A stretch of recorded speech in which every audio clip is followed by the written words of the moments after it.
Nagpunta pala kami sa ilog sa may Dopinga at ang dinaanan namin ay talagang tago at puro mga bato-bato ang mga nilalakaran namin patungo sa ilog upang maligo. Mas maganda kung may baon kang tsinelas dahil kung nakasapatos ka at tatawid ka na sa may agusan kailangan mo maghubad na ng sapatos para hindi ito mabasa. Kaya advantage dito ay nakatsinelas ka talaga. At dahil dito, hirap na hirap din ako maglakad at tumawid sa mga malalaking bato dahil madami akong dala-dala, may dala akong helmet dahil hindi ko iniwan yung helmet ko sa pinag-iwanan namin ng motor dahil iniwan lang namin sa gilid ang aming mga motor tapos may dala rin akong bag doon nakalagay ang aking pamalit kaya makikita nyo na nasa hulihan talaga ako. Dito ay nakadiskarte pa kami ng pagtawid sa mga batuhan, malapit na kami sa pagliliguan namin kaya unang tinawiran namin na agos ay nakasapatos pa kami. Sumunod na agusan ay medyo malalim na kaya nagpasya na kaming magtanggal ng sapatos upang makatawid sa kabila.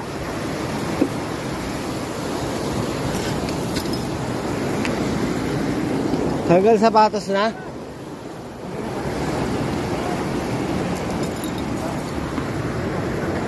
Dyan natin. Ito, wala.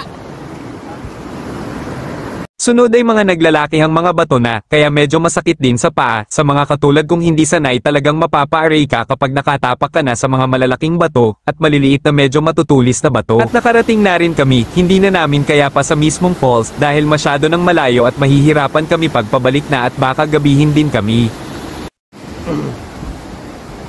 Pwede nang maligo.